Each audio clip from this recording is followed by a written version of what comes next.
Bismillah. Assalamualaikum warahmatullahi wabarakatuh. Innal hamdalillah nahmaduhu wa nasta'inuhu wa nastaghfiruh wa natubu ilaih wa na'udzu billahi min shururi anfusina wa min sayyiati a'malina. May yahdihillahu fahuwal muhtad wa may yudlil falan tajida lahu waliyyan mursyida. Asyhadu an la ilaha illallah wahdahu la syarika lah wa asyhadu anna Muhammadan abduhu wa rasuluhu la nabiyya ba'dah amma ba'd. Allahumma salli ala Muhammad wa ala ali Muhammad kama sallaita ala Ibrahim wa ala ali Ibrahim wa barik ala Muhammad wa ala ali Muhammad kama barakta ala Ibrahim wa ala ali Ibrahim fil alamin innaka Hamidum Majid. Alhamdulillah para pemirsa Rosyad TV dimanapun antum berada, kita bersyukur di pagi ini kita diizinkan Allah Subhanahu wa taala untuk dapat bersua melanjutkan bahasan kita membahas buku Ma la yasa'u atfalul muslimina jahlahu, yaitu perkara-perkara yang tidak sepatutnya anak-anak kaum muslimin mereka jahil tentangnya. Dan alhamdulillah kita sudah di bab baru, yaitu mengajarkan anak-anak seputar sejumlah hadis-hadis Nabi SAW, di antara hadis Nabi yang urgent perlu diajarkan kepada anak-anak kita. Dan kita sudah membiasakan mereka, mentalkin mereka dan mengajarkan maknanya. Hadis yang pertama, yaitu pertanyaan pertama dari seputar hadis, kita ajarkan kepada anak kita, nak, bacalah hadis innamal a'malu binniyat beserta dengan sejumlah faidahnya. Sesungguhnya amalan itu tergantung dengan niatnya, dan apa faidah-faidahnya? Maka jawabannya kita tentunya perlu untuk mentalkin mereka untuk mengajarkan tentang hadis yang istimewa ini, yaitu an Amiril Mu'minina Abi Hafsin Umar ibn al-Khattab radhiyallahu ta'ala anhu ta'ala qala, dari Amirul Mukminin, yaitu imamnya atau pemimpinnya orang-orang beriman, karena beliau adalah khalifah. Biasanya khalifah kaum muslimin dipanggil dengan Amirul Mukminin, Abu Hafsin. Abu Hafs. Meskipun Sayyiduna Umar tidak punya anak namanya Hafs, ini adalah kunyah beliau. Karena Hafs artinya diantaranya maknanya adalah singa, artinya beliau adalah seorang pemberani. Makanya beliau digelari dengan Abu Hafsin. Umar ibn Khattab radhiyallahu anhu qal, beliau berkata, sami'tu Rasulullah sallallahu alaihi wasallam yaqul, aku pernah mendengar bahwa Rasulullah sallallahu alaihi wasallam pernah bersabda, innamal a'malu binniyati, sesungguhnya amalan-amalan tergantung dengan niatnya. Setiap amalan bergantung dengan niatnya. Wa innama likulli imri'in ma nawa, dan sesungguhnya masing-masing orang akan mendapatkan sesuai dengan apa yang ia niatkan. Faman kanat hijratuhu ilallahi wa rasulihi fa hijratuhu ilallahi wa rasulihi, maka siapa yang hijrahnya karena Allah dan Rasulnya, maka demikianlah hijrahnya untuk Allah dan Rasulnya. Wa man kanat hijratuhu lidunya yusibuha aw imra'atin yankihuha fa hijratuhu ila ma hajara ilaih. Namun siapa yang hijrahnya untuk mencari dunia atau menikahi wanita, maka hijrahnya kepada apa yang ia tuju atau yang ia niatkan. Nah, ini adalah hadis yang istimewa yang insya Allah nanti akan kita kupas sebagian dari faidahnya. Dan di antara faidah hadis ini adalah setiap amal harus memiliki niat, baik itu saat sholat, puasa, haji, dan amalan lainnya. Dan kemudian harus ikhlas di dalam niat karena Allah Subhanahu wa ta'ala. Nah, jadi jamaah sekalian muliakan Allah Subhanahu wa ta'ala, di antara hal-hal yang perlu untuk kita ajarkan kepada anak-anak kita adalah, yang pertama, ini adalah hadis yang istimewa, hadis yang agung di antara hadis-hadis yang lainnya. Karena hadis ini merupakan hadis yang berisi salah satu dari pondasi Islam yakni di mana seorang hamba ketika beramal, maka syarat agar amalnya diterima adalah harus memiliki niat, ya, harus memiliki niat. Di sini Nabi SAW mengatakan innamal a'malu binniyat. Sesungguhnya amal-amal atau setiap amalan, ya. Jadi kata al-a'mal ini maknanya adalah semua amal, ya. Setiap amalan, ya, itu bergantung kepada niatnya. Dan para ulama menerangkan kata al-a'malu di sini itu, ya, mencakup amalan baik berupa ucapan ataupun perbuatan, bahkan pikiran, ya, itu juga termasuk amalan. Jadi sebagaimana kita tahu, amal itu ada yang merupakan, ya, ucapan, yaitu ini adalah amalnya lisan. Ada yang berupa perbuatan, ini adalah amalnya anggota tubuh atau al-jawarih. Dan ada yang namanya pikiran, ini termasuk amalnya dari, ya, amal akal atau amal hati, ya.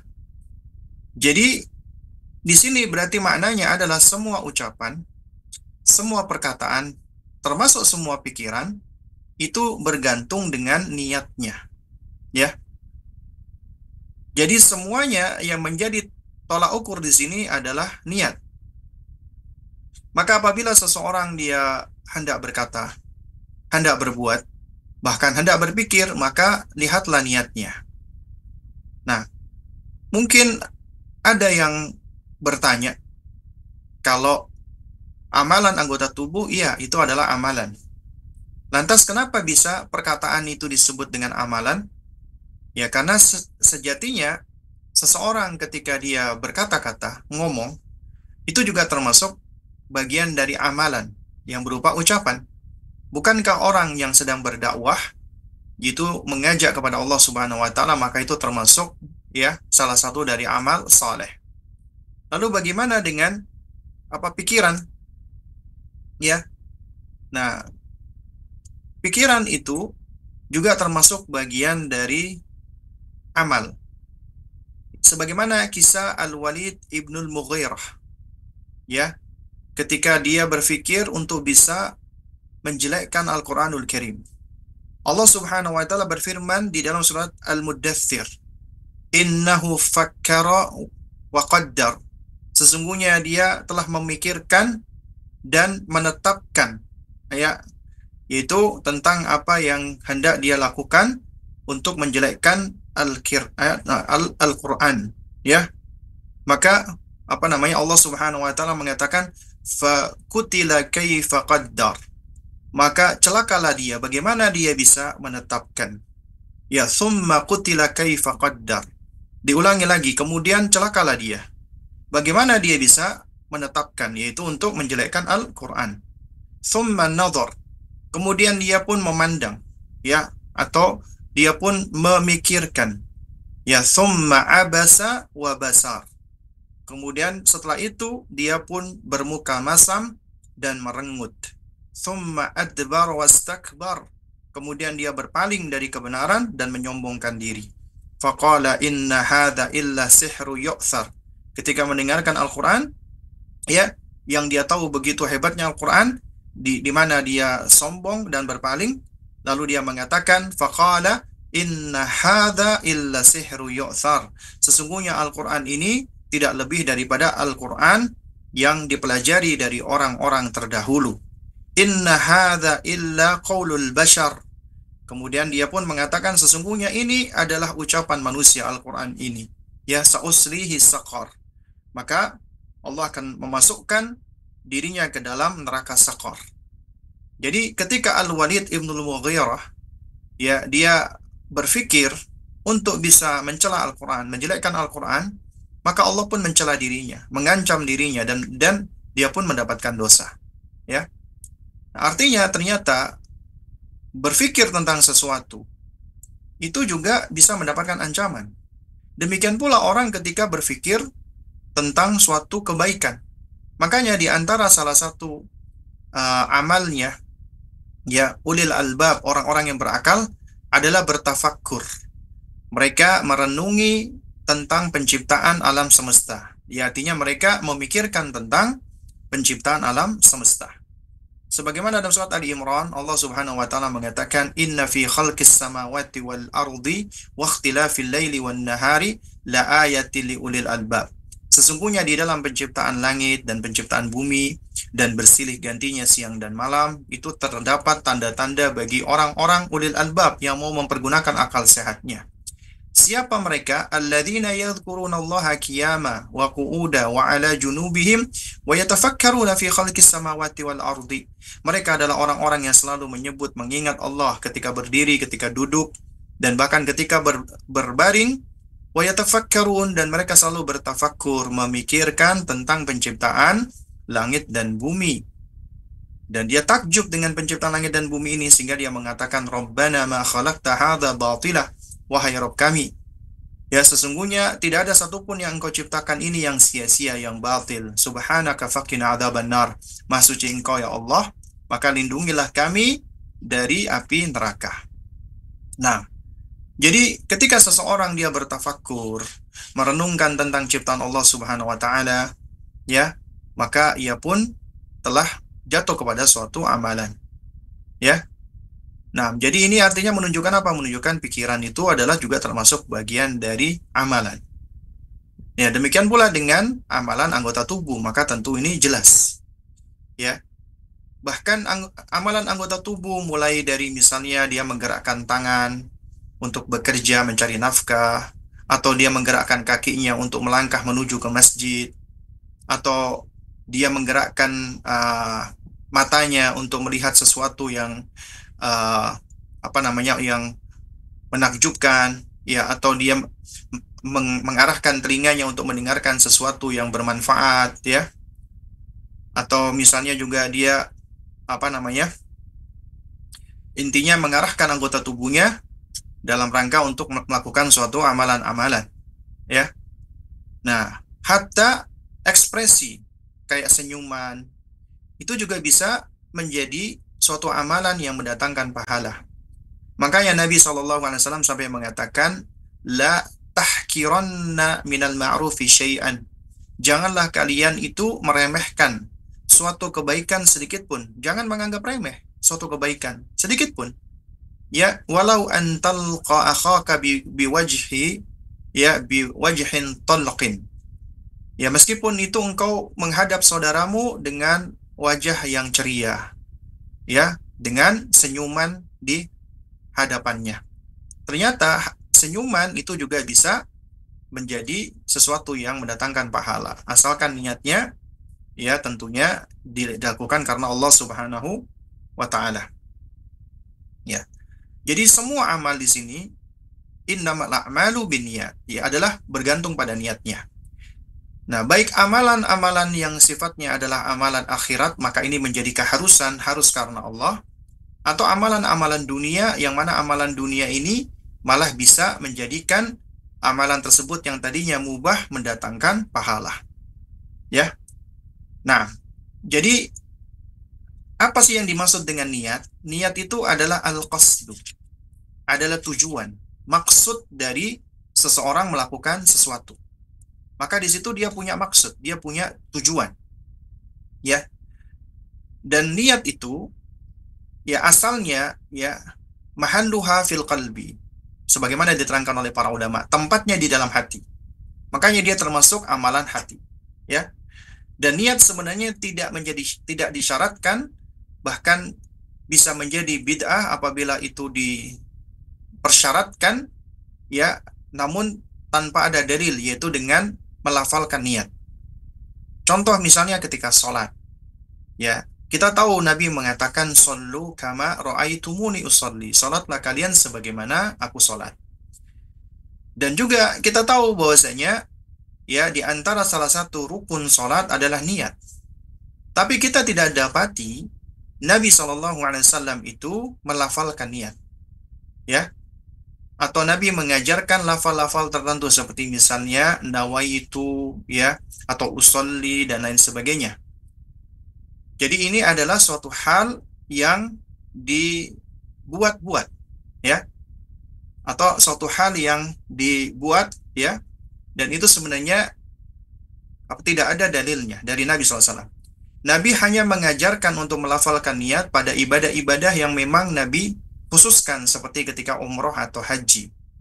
Ketika seorang sedang ihram, kemudian dia berniat, dia bertalbiyah dengan ucapan dari lisannya, ya. Labbaik Allahumma umratan atau hajjan. Artinya apabila Nabi mencontohkan ada talaffuz, melafalkan niat, maka kita ikuti. Apabila tidak, maka kita tidak ikuti karena niat asalnya di dalam hati, ya. Niat itu asalnya di dalam hati seseorang, ya. Nah, lalu kemudian, ya, wa innamal likulli imri'in ma nawa. Sesungguhnya setiap orang akan memperoleh apa yang dia niatkan. Jadi, kalau kita perhatikan, Nabi pertama menyebutkan amalan itu tergantung pada niatnya. Innamal a'malu binniyat. Amal itu bergantung pada niatnya, baik itu ucapan, perbuatan ataupun pikiran. Maka bergantung kepada niat. Kemudian Nabi SAW, ya, beliau menegaskan, ya, wa innamal likulli imri'in ma nawa. Dan sesungguhnya likulli, bagi setiap, ya, imri'in, ya, bagi tiap orang, artinya semua orang, dia akan mendapatkan manawa, apa yang dia nawaitukan, apa yang dia niatkan. Jadi apa yang dia niatkan, maka itulah yang akan dia dapatkan, yang dia peroleh. Artinya setiap orang akan mendapatkan balasan, ya, dari amalnya atau ucapannya atau pikirannya sesuai dengan apa yang dia niatkan. Ya. Jadi ada orang misalnya belajar, maka dia akan mendapatkan ganjaran atas apa yang dia niatkan dari belajarnya, untuk apa dia belajar. Atau seseorang misalnya dia berdakwah, maka dia akan mendapatkan sesuai dengan apa yang dia niatkan. Atau dia mencari nafkah misalnya, ya. Nah, jadi segala sesuatu itu adalah bergantung dengan niatnya, dan seseorang akan mendapatkan, ya, niat, ya, akan mendapatkan sesuatu sesuai dengan apa yang dia niatkan. Nah, lalu kemudian apa sebenarnya fungsi daripada niat? Fungsi daripada niat, ya, tidak lain dan tidak bukan, itu adalah litamyiz, untuk memilah-milah dan membeda-bedakan. Ya. Jadi dalam rangka untuk membedakan sesuatu dengan sesuatu yang lainnya, ya. Nah, di antara fungsi niat, ini suatu hal yang patut untuk kita perhatikan bersama, ya, adalah pertama, niat itu untuk membedakan, ya, tujuan dari amal. Artinya seseorang ketika beramal ada tujuan, ada qasdu, ada tendensi. Nah, maka orang yang melakukan suatu amalan, ya, dia tidak lepas niatnya itu di antara dua hal. Karena Allah atau karena selain Allah. Ya. Nah, yang dimaksud tentunya niat yang akan mendatangkan manfaat dan keberkahan serta pahala adalah apabila niatnya karena Allah. Ya. Inilah yang akan mendatangkan pahala dan amal ibadahnya diterima. Adapun amal karena selain Allah, ya, maka dibagi menjadi dua. Apabila itu ibadah, maka dia jatuh kepada syirik. Karena dia melakukan, ya, amal ibadahnya untuk selain Allah. Entah itu syirik besar atau syirik kecil. Tapi asalnya syirik kecil. Ya, misalnya orang sholat untuk dipuji, bukan karena Allah. Maka dia jatuh kepada riya. Atau orang melakukannya untuk supaya dia dibicarakan oleh orang lain sebagai orang soleh. Maka dia sum'ah. Maka ini termasuk syirik kecil. Tapi tentunya syirik yang lebih bahaya daripada amal maksiat yang lainnya. Ya. Jadi apabila itu dia lakukan di dalam amal ibadah, ya, maka itu akan menjadi syirik. Tapi apabila itu masuk ke dalam amal dunia, ya, orang melakukan misalnya supaya dia dipuji di dalam amal dunia, ya, maka dia tidak akan mendapatkan sesuatu apapun kecuali sesuai dengan niatnya. Ya, sesuai dengan niatnya. Artinya dia tidak sampai jatuh kepada kesyirikan. Misalnya orang belajar bahasa Inggris supaya dia bisa mendapatkan pekerjaan. Ya, belajarnya di bahasa Inggris itu untuk urusan dunia dan tujuannya dia adalah untuk dunia. Maka kalau amalan itu adalah amal bukan ibadah, tapi adalah amal-amal memang amal duniawi, kemudian tujuannya adalah untuk dunia, maka tidak jatuh kepada syirik. Ya, bahkan hukumnya asalnya mubah, tapi bisa jadi makruh dibenci dan bisa jatuh kepada maksiat apabila dia hanya ingin flexing atau pamer-pamer saja. Ya, tapi apabila niatnya dia lakukan karena Allah, ibadah, padahal itu amal dunia, maka bisa mendulang pahala.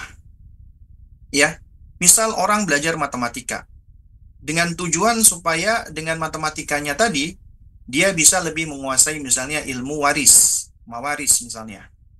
Atau misalnya orang belajar ilmu kedokteran, dengan belajar ilmu kedokteran dia ingin menolong orang lain.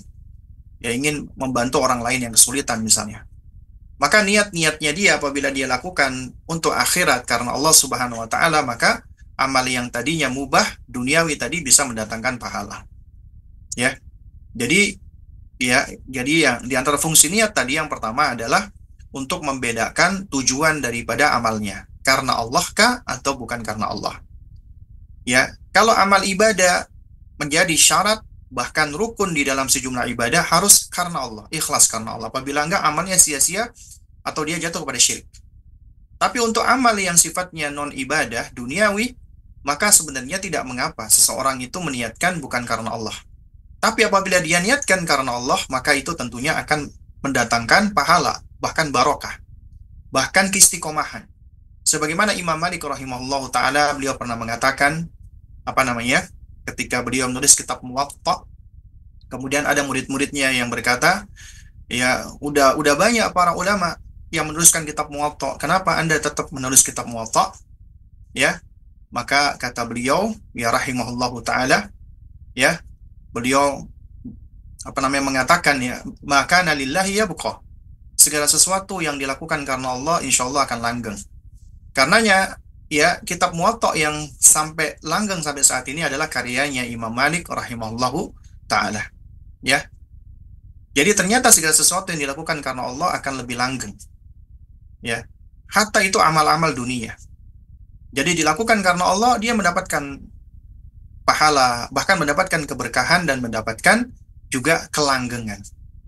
Nah, oleh karenanya itu disebutkan dari Syekhul Islam Ibnu Taimiyah rahimahullahu taala, ya, di mana beliau mengatakan bahwasanya apabila suatu amalan, ya, in lam yakun lillah, apabila dilakukan tidak karena Allah, ya, la yadum wa la yanfa, maka tidak akan langgeng dan tidak akan mendatangkan manfaat, kecuali cuma manfaat dunia saja. Ya. Nah, jadi fungsi niat yang pertama adalah untuk membedakan tujuan. Tujuannya apakah karena Allah ataukah bukan karena Allah.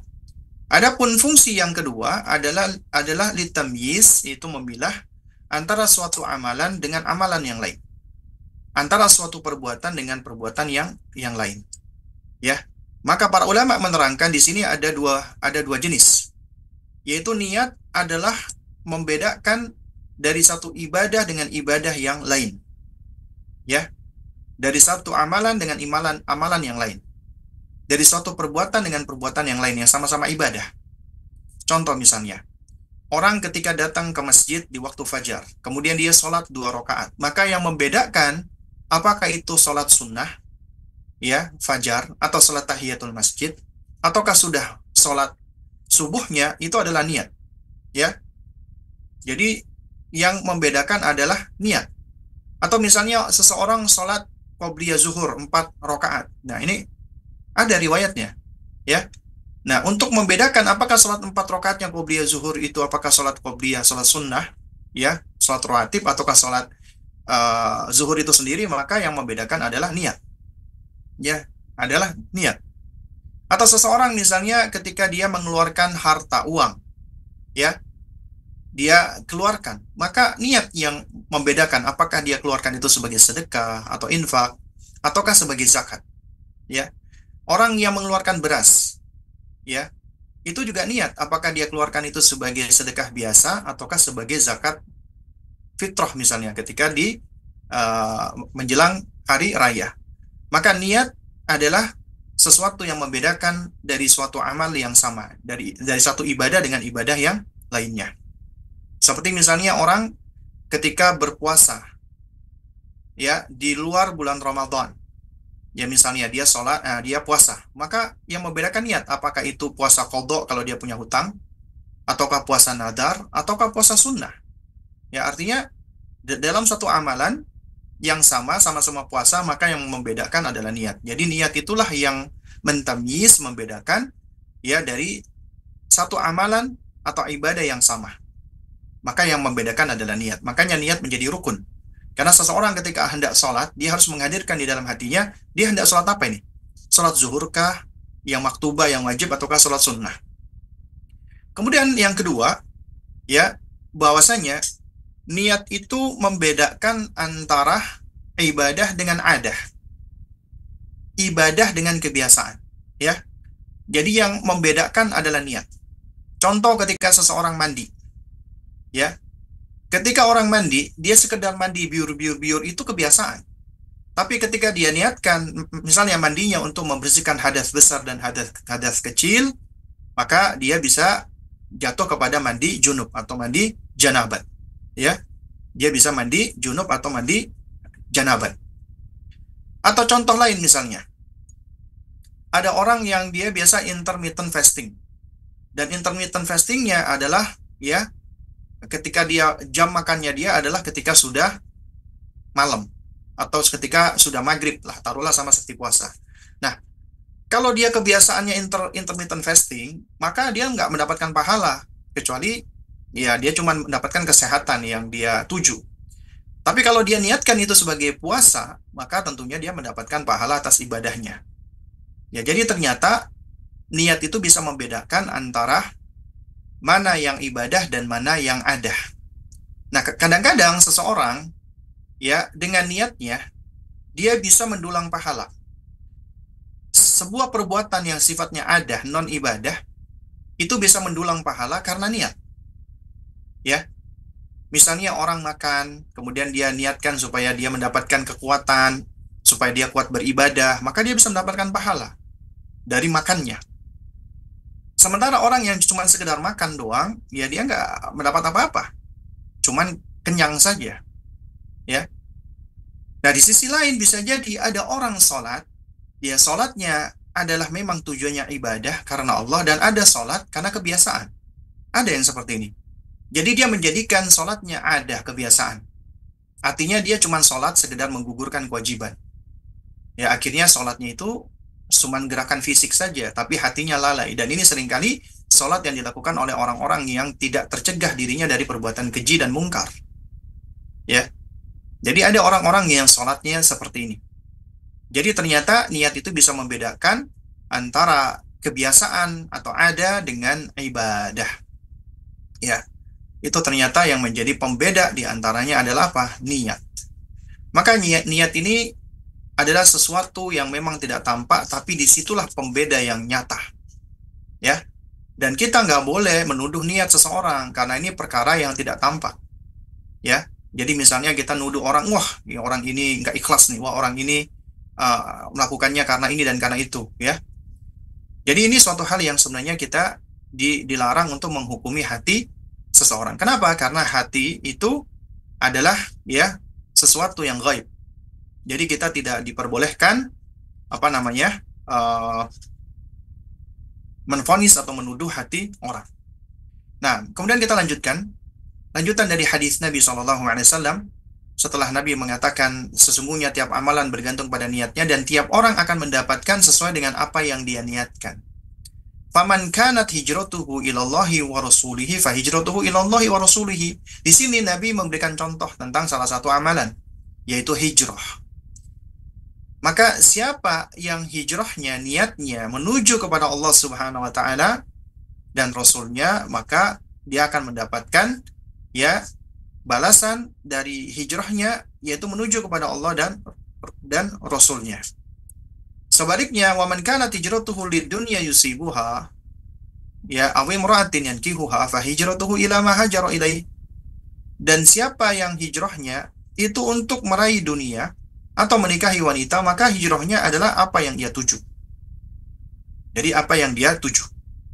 Nah, coba Anda perhatikan di dalam hadis ini, dua frase ini, ketika Nabi mengatakan hijrah kepada Allah dan Rasul-Nya, ya, maka ini adalah amalan. Nah, kemudian setelah itu Nabi menyebutkan balasannya, ya, atau implikasinya. Jadi ada amalan, ada implikasi, dan ada balasan. Nabi mengatakan siapa yang hijrahnya menuju kepada Allah dan Rasul-Nya, maka balasannya sama. Nabi ulangi lagi perkataan menuju kepada Allah, ilallahi wa rasulihi. Ya, artinya ini niatnya benar dari hijrahnya. Tapi siapa yang niat hijrahnya untuk meraih dunia atau menikahi wanita, berarti ini urusan dunia, maka Nabi mengatakan dia akan mendapatkan apa yang dia niatkan. Tapi perhatikan, Nabi tidak mengulangi lagi kata yang sama.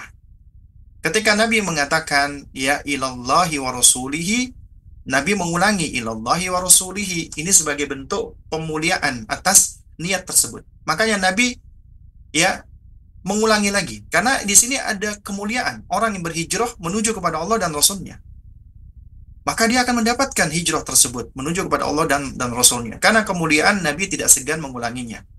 Tapi ketika tujuannya dunia, dan dunia itu suatu hal yang rendah dan hina, Nabi tidak sudi mengulangi lagi.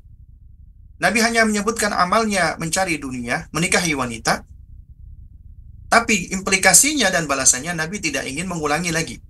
Nabi tidak mengatakan wa man kanat hijratuhu lidunya yusibuha aw imra'atin yankihuha, maka ya Nabi tidak mengatakan fa hijratuhu ya lidunya yusibuha aw imra'atin yankihuha, tapi Nabi mengatakan fa hijratuhu ila ma hajaru ilaihi, maka hijrahnya adalah sebatas dengan apa yang dia niatkan di dalam hijrahnya. Nabi tidak ingin mengulangi implikasi yang memang karena tujuannya dunia. Nah, orang yang seperti ini asalnya apabila dia hijrahnya untuk meraih dunia, maka dia mungkin akan mendapatkan dunia tersebut, tapi dia tidak mendapatkan balasan di sisi Allah. Tapi siapa yang dia hijrahnya menuju kepada Allah dan Rasul-Nya, maka udah pasti apabila dia memang niatnya karena itu, dia akan menuju kepada Allah dan Rasul-Nya.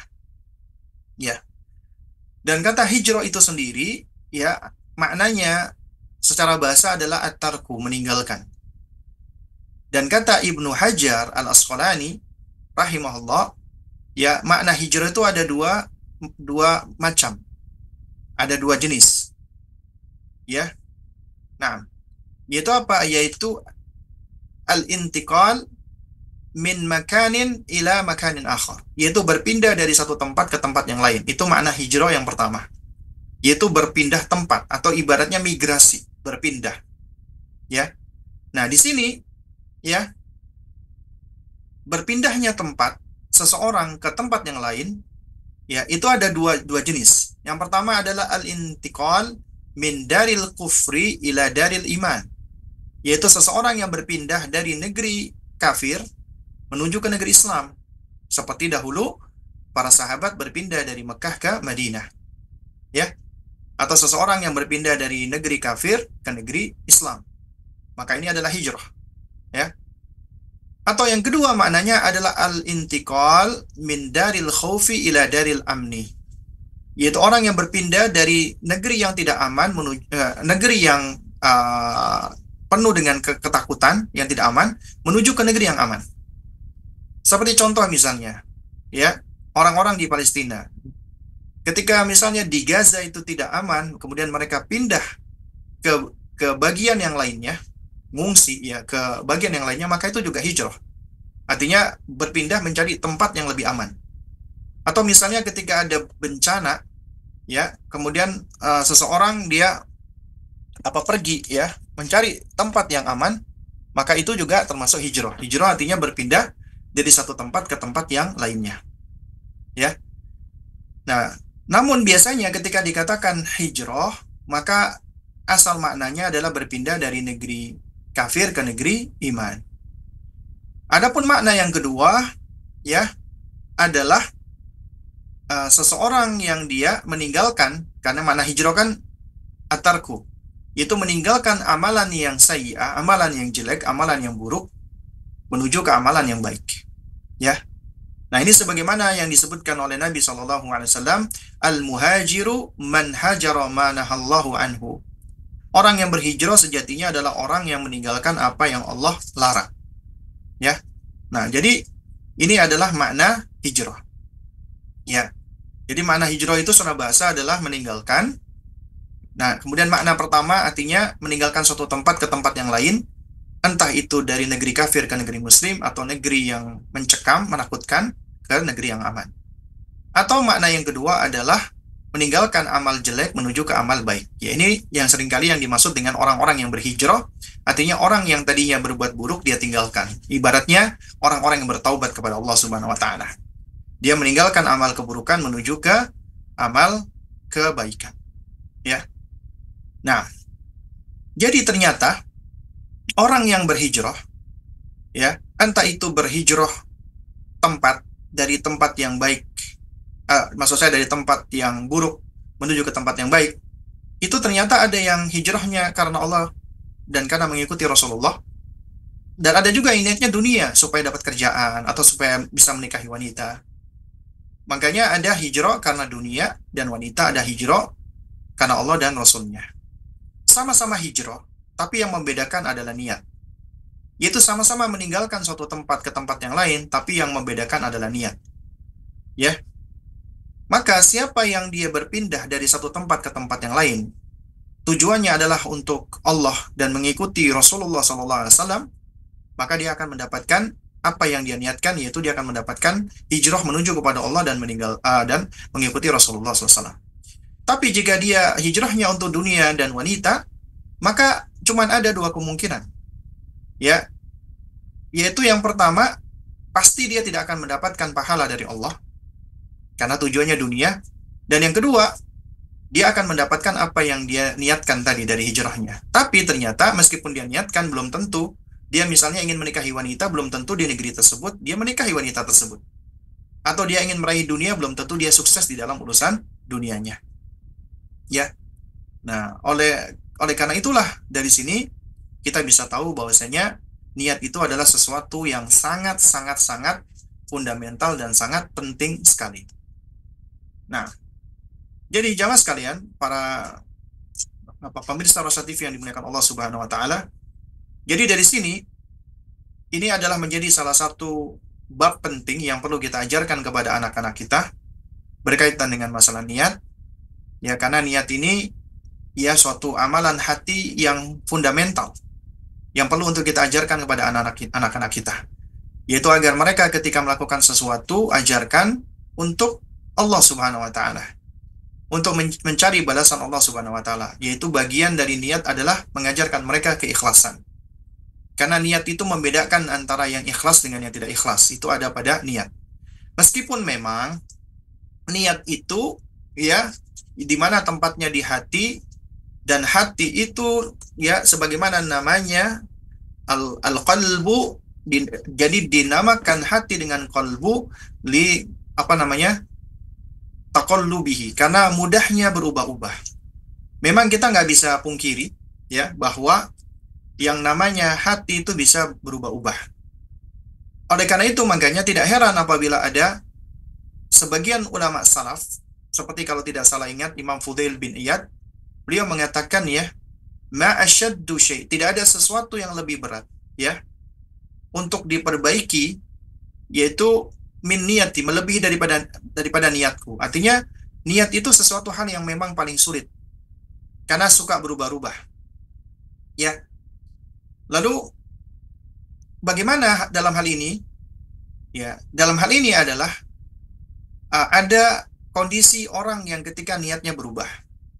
Misalnya, orang yang di awal itu sudah niatnya riya misalnya. Ya. Kemudian dia bertobat kepada Allah, tahu ternyata aku riya, aku salah. Ya. Misalnya ada seseorang yang dia ingin misalnya bersedekah, tapi supaya dipuji. Ya ibaratnya flexing, dia bantu orang miskin misalnya untuk bikin konten. Kemudian setelah itu dia sadar, ya Allah ternyata aku salah. Aku melakukannya ini karena ingin pamer-pamer, ya. Maka bagaimana kondisi amalnya? Di sini ulama berbeda pendapat, ya. Ada ulama yang berpendapat karena niatnya dari awal sudah keliru, maka amalnya itu tidak diterima oleh Allah Subhanahu wa taala, gugur meskipun dia bertobat. Sebagian ulama yang lain adalah ketika niatnya keliru, maka dia tidak diterima amalnya. Tapi ketika dia bertobat, maka setelah tobatnya itu amalnya diterima oleh Allah Subhanahu wa taala. Ya. Nah, jadi memang ada khilaf ya. Karena dia tidak ikhlas niatnya, tidak benar di awal, maka ulama ada yang berpendapat nggak diterima semua amalnya tersebut. Karena dari awal memang niatnya jelek. Tapi sebagian ulama berpendapat, ya meskipun niatnya jelek, kemudian dia bertobat, maka semoga dengan tobatnya dia itu, di antara amalnya itu ada yang diterima. Ya. Atau amal yang kedua, seseorang yang dia beramal, kemudian muncul riya di tengah-tengah. Awalnya dia ikhlas karena Allah, misalnya dia sholat, ikhlas karena Allah. Tiba-tiba muncul gurunya atau ustadznya, atau calon bapak mertua misalnya. Dia lihat, ternyata mengganggu fokusnya dia, muncul di dalam dirinya riya. Ingin memperbagus sholatnya, supaya dianggap orang yang soleh. Jadi muncul riya di tengah-tengah amal ibadah.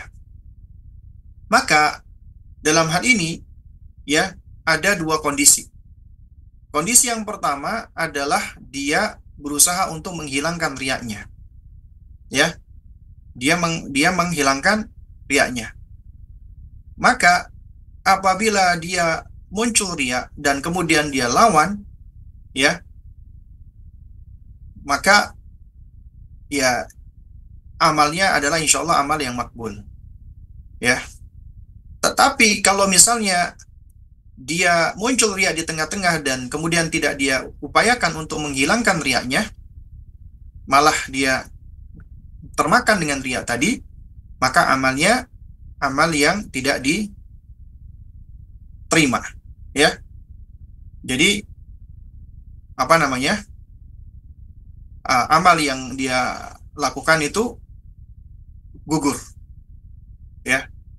Nah, meskipun memang ada khilaf di antara para ulama. Sebagian ulama beracuan bahwasanya karena dia niatnya di awal udah benar muncul riya, maka tetap amalnya diterima karena yang menjadi acuan adalah yang di awal. Sementara Nabi mengatakan ya di dalam hadis yang lain, ya innamal a'malu bil khawatim. Sesungguhnya amalan itu adalah tergantung pada akhirnya atau pada ujungnya. Nah, oleh karena itu kondisi yang ketiga, bagaimana seseorang ketika beramal kemudian muncul riya di akhir setelah amalnya selesai. Ya, setelah amalnya selesai. Misalnya contoh orang lagi umroh nih atau haji. Dia udah menjaga keikhlasannya, ikhlas sampai pulang ke tanah air, kemudian tiba-tiba muncul riya. Ya, ketika dia misalnya menceritakan dia pamer-pamer, ya. Nah, sebagian ulama berpendapat ya, karena dia riya dan innamal a'malu bil khawatim, maka ketika dia baliknya riya, dia pamerkan meskipun awalnya ikhlas karena Allah, maka semua amalnya tadi gugur. Nah, ini disebutkan pendapat yang dipegang oleh Al-Hafidz Ibnul Qayyim rahimahullah ta'ala. Kemudian ada pendapat yang lain yang berpendapat bahwasanya amalnya tidak gugur karena amalnya sudah usai, udah selesai. Maka ketika dia riya, maka riyanya itu adalah dosa yang terpisah. Tidak ada kaitannya dengan amal yang udah selesai tadi. Ya. Jadi riyanya itu adalah sesuatu hal yang akan mendatangkan dosa karena amalnya sudah kelar, selesai. Ya. Ya wallahu taala a'lam bishawab. Jadi ini adalah ketika amal-amal kita tercampur dengan riya, dan ini memang suatu hal yang mau nggak mau ya seringkali menjadi PR ya. Bukan lagi PR ya, bahkan menjadi challenge ya bagi siapapun yang beramal.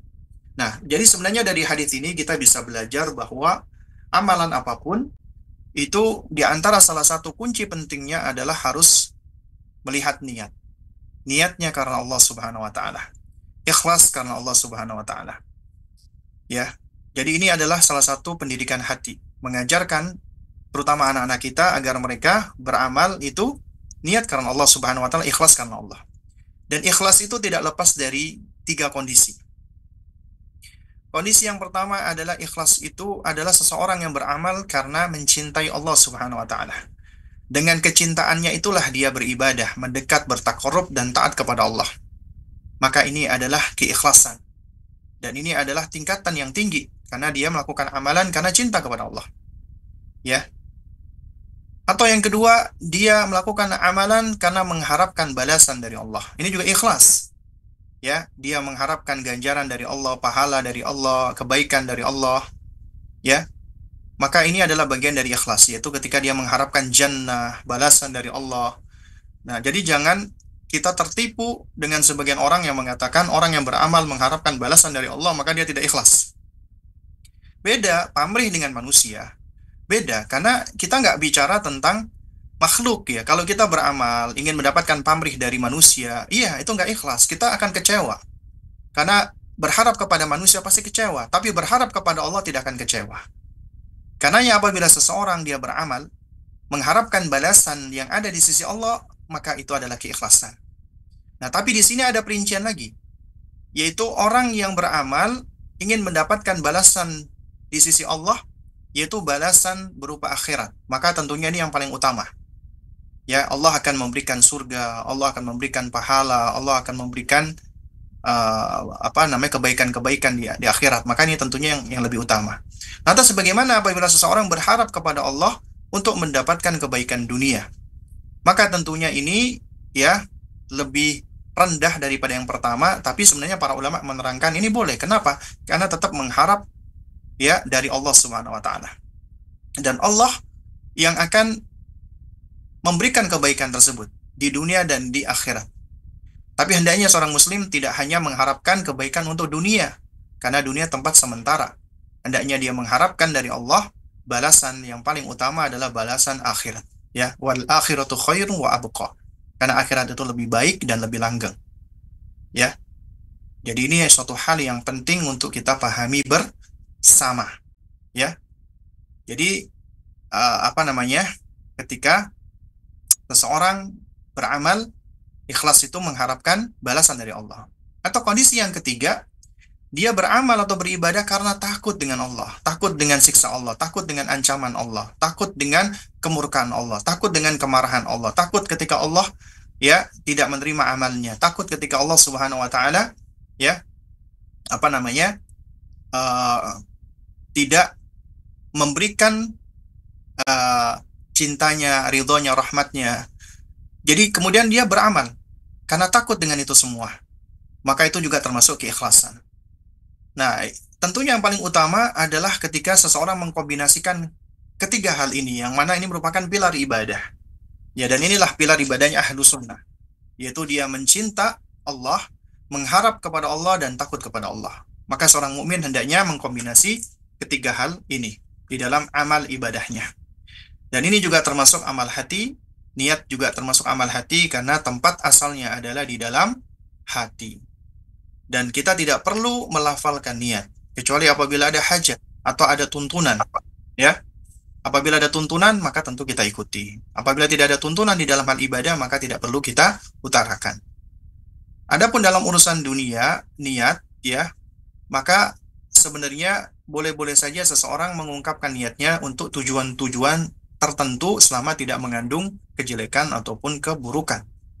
Misalnya seseorang yang menolong orang lain, ya, supaya nggak salah sangka, dia mengatakan aku sebenarnya melakukan ini adalah untuk bantu kamu, untuk menolong kamu, ya, atau yang semisalnya, ya. Nah, jadi ini adalah hal-hal yang berkaitan dengan masalah niat, ya. Lalu kemudian yang terakhir, ini juga sebagai pengingat, sebagaimana fungsi niat adalah litamyiz, untuk memilah-milah antara yang ikhlas dengan yang tidak ikhlas, dan antara satu amalan dengan amalan yang lain.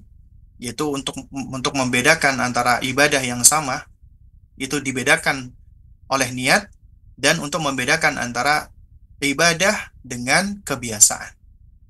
Ya, untuk membedakan antara ya ibadah dan kebiasaan.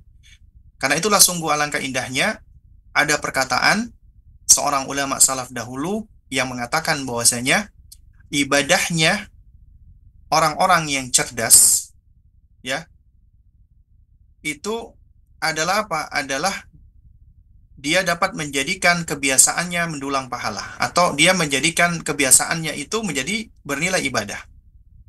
Artinya ketika dia melakukan perbuatan-perbuatan sehari-hari yang merupakan kebiasaan, itu dia bisa mendulang pahala darinya.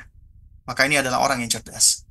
Sementara ya orang-orang yang jahil, orang-orang yang bodoh adalah dia menjadikan ya amal-amal ibadahnya hanya bernilai ya sesuatu ya seperti kebiasaan saja.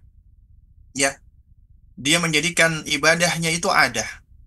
Ya, jadi dia menjadikan ibadahnya itu ya seperti adat kebiasaan saja. Ya, sehingga hatinya lalai dari ibadah tersebut. Ya, maka ini adalah ya ibadahnya orang-orang ghaflah, orang-orang yang lalai, orang-orang yang jahil, orang-orang yang bodoh.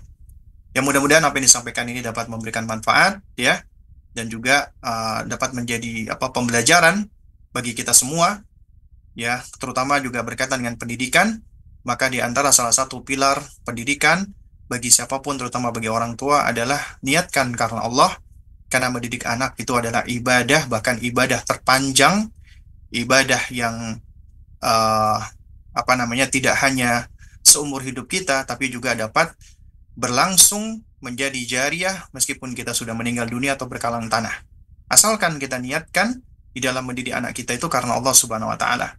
Bukan semata-mata untuk dunia, bukan semata-mata untuk ya mendapatkan balasan-balasan yang ada di dunia saja. Karena ternyata ada orang tua mendidik anaknya hanya untuk obsesinya di dunia, supaya anaknya sukses di dunia, dia bisa berbangga-bangga dengannya, dia bisa bersenang-senang dengan anaknya di dunia. Maka seringkali orang tua seperti ini akan kecewa. Tapi orang tua yang dia fokusnya untuk akhiratnya, maka ini orang tua yang akan lebih sabar ya di dalam amalnya. Kenapa? Karena dia tahu mendidik itu penuh dengan ujian dari Allah Subhanahu wa taala. Ya, dengan ujian-ujian tersebut ya, maka dia akan bisa mendulang pahala dari Allah Subhanahu wa taala. Nah,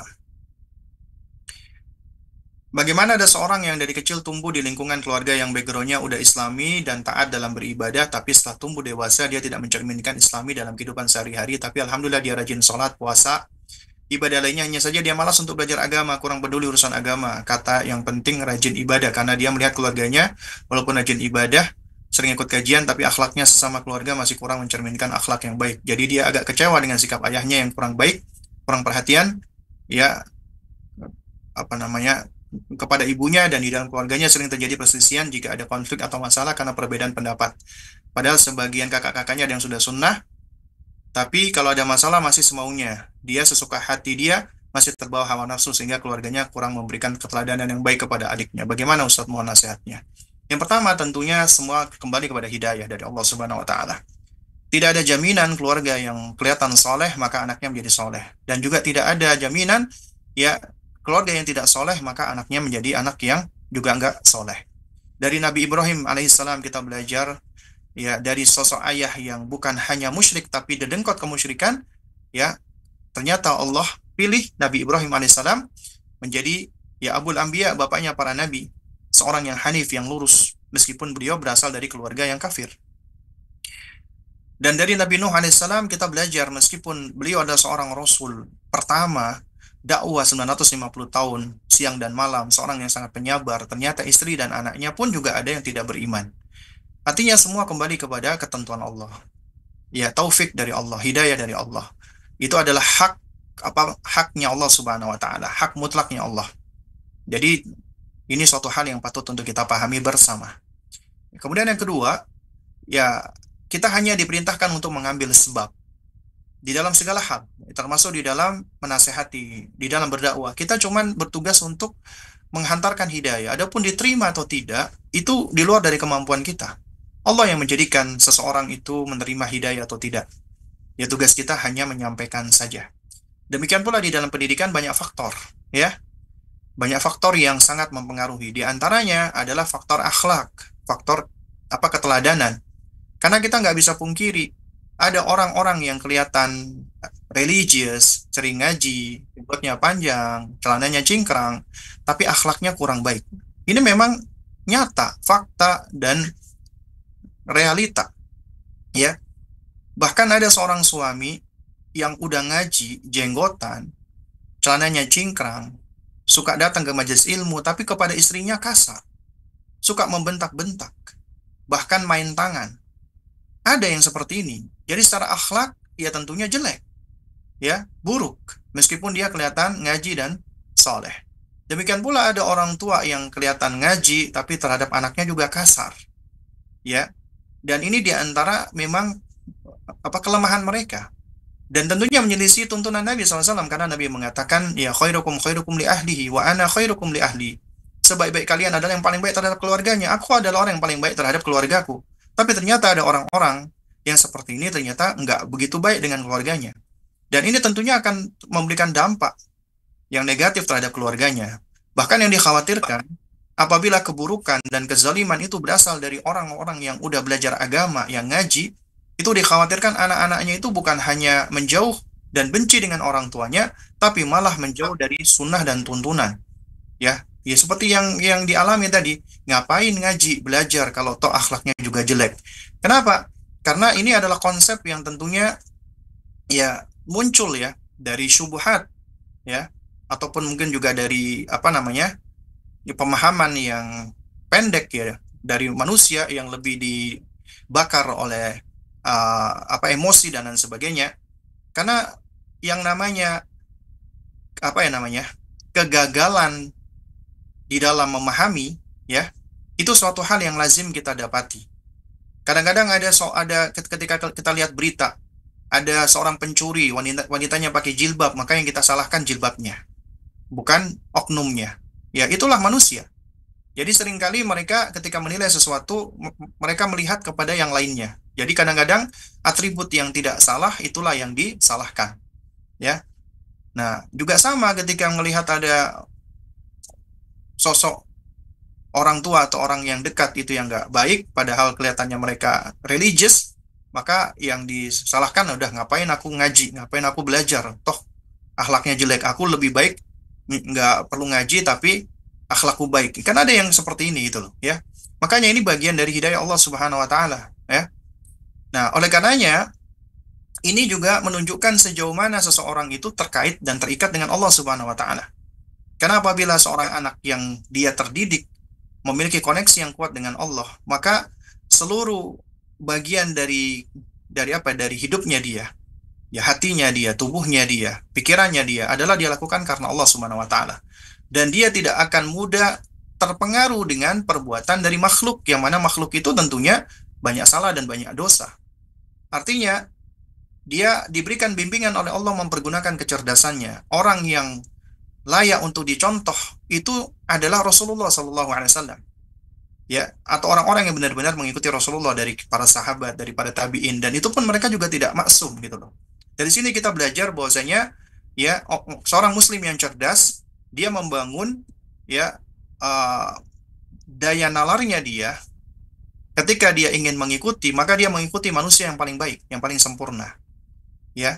Meskipun memang sebagai manusia kita sangat mudah dipengaruhi oleh yang ada di lingkungan, tapi ketika dia mendapatkan taufik dari Allah, dia belajar, dia ngaji, maka dia tahu ketika dia dapati ada kekurangan-kekurangan pada keluarganya, maka dia tidak ikuti itu, maka dia tinggalkan itu, ya.